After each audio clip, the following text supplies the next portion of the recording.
सभी प्रेम से बोलिए विष्णु भगवान की जय। आज चैत्र महीने के शुक्ल पक्ष की एकादशी है। इसे कामदा एकादशी के नाम से जाना जाता है। आज की इस वीडियो में आप कामदा एकादशी की संपूर्ण कथा सुनेंगे।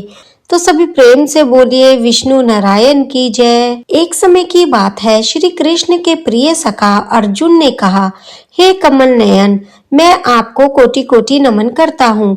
हे जगदीश्वर, मैं आपको प्रार्थना करता हूँ कि आप मुझे चैत्र मास के शुक्ल पक्ष की एकादशी के बारे में बताइए।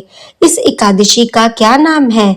इस व्रत को पहले किसने किया और इसके करने से किस फल की प्राप्ति होती है?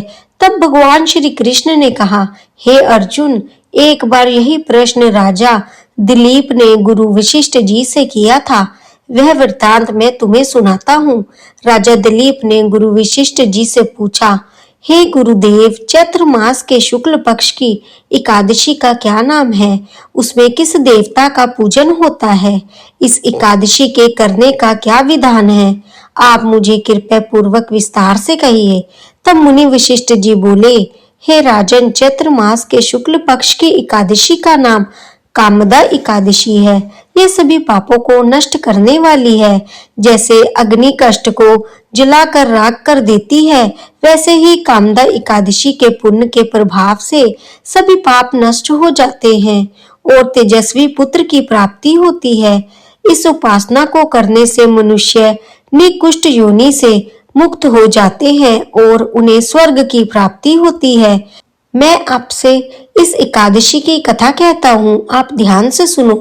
प्राचीन समय में भागीपुर नाम का एक नगर था, जिस पर पुंडीरक नाम का एक राजा राज्य करता था। राजा पुंडीरक अनेकों ऐश्वर्य से युक्त था। उसके राज्य में अनेकों अप्सराएं, गंधर्व, किन्नर आदि वास करते थे।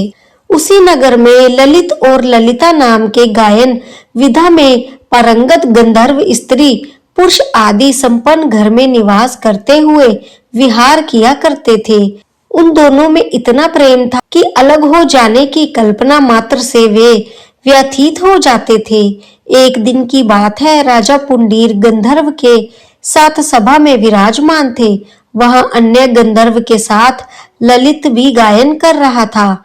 उस समय उसकी प्रियतमा ललिता वहां पर उपस्थित नहीं थी। गायन करते करते अचानक उसे ललिता का ध्यान आ गया, जिस कारण वह अशुद्ध गायन करने लगा। नागराज करकोटक ने राजा पुंडीर से उनकी शिकायत कर दी। इस पर राजा को भयंकर क्रोध आया और उन्होंने क्रोध के कारण ललित को श्राप दिया। अरे नीच, तू मेरे सम्मुख गायन करते हुए भी अपनी स्त्री का स्मरण कर रहा है। जा तू नरभाषी दैत्य बन और अपने कर्म के फल भोग। ललित गंधर्व उसी समय राजा पुंडीर के श्राप से एक भयंकर दैत्य बन गया। उसका मुख विकराल हो गया।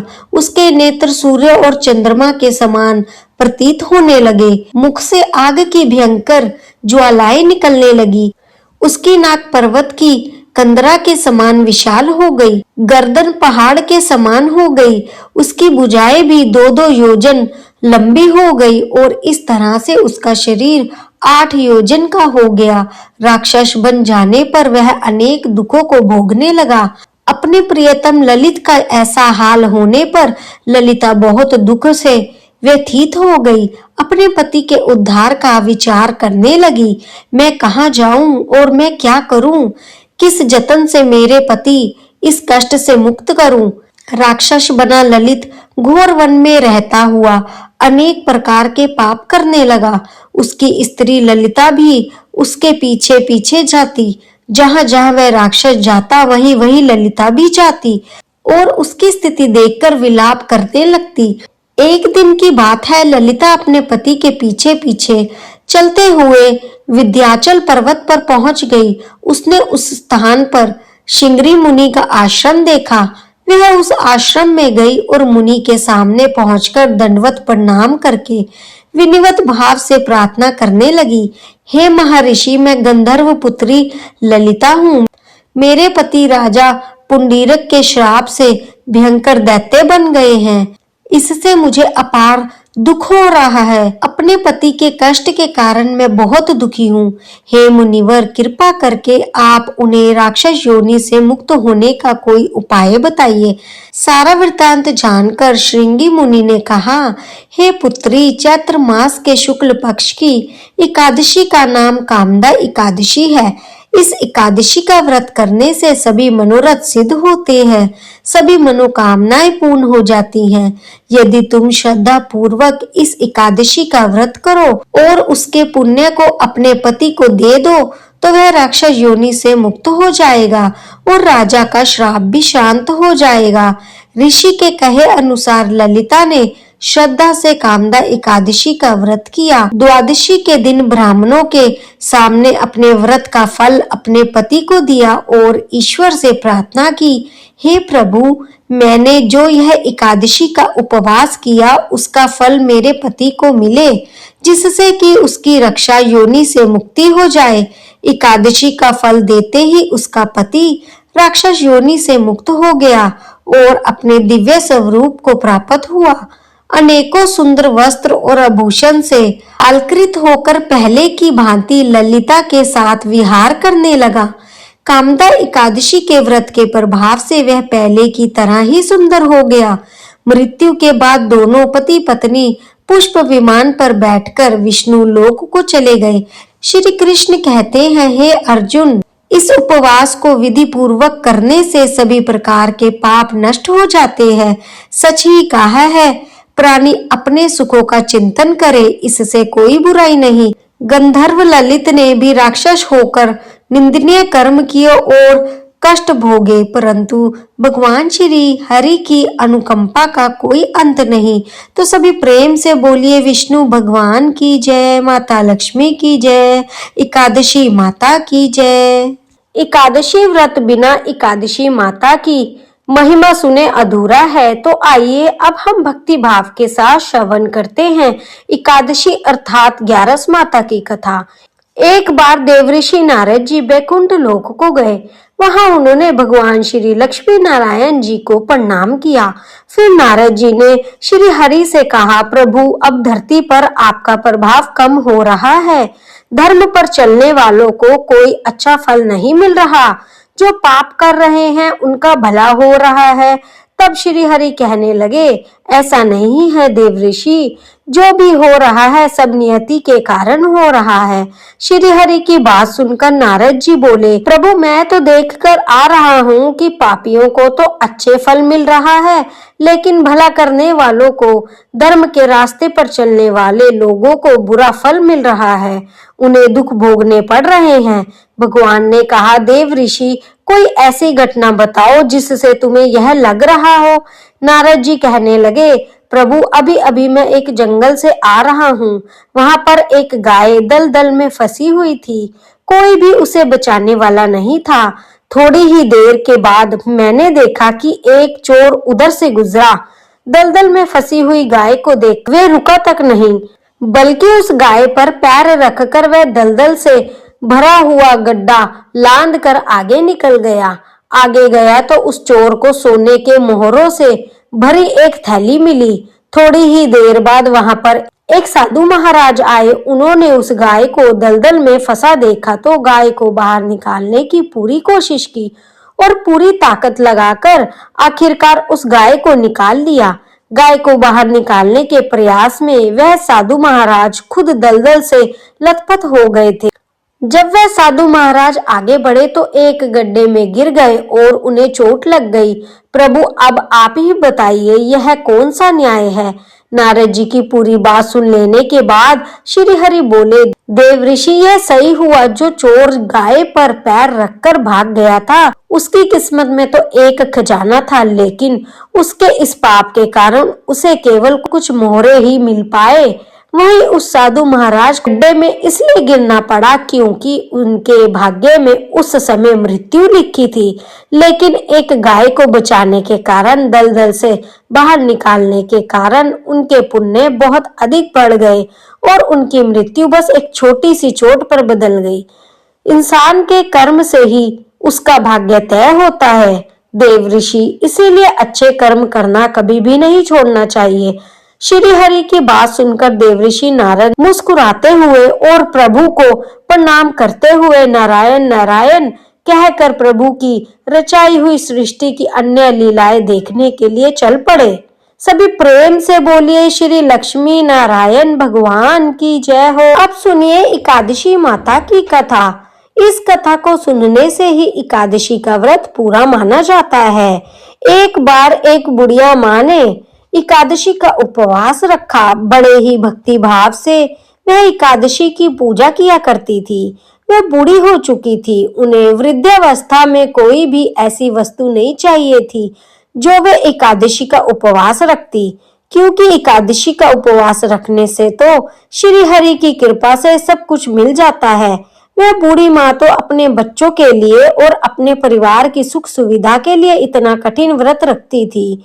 वह दिन भर तो बड़ा कठिन मन करके और अपनी प्यास को किसी तरह से रोके रही, क्योंकि एकादशी के व्रत में वह जल की एक बूंद भी ग्रहण नहीं करती थी।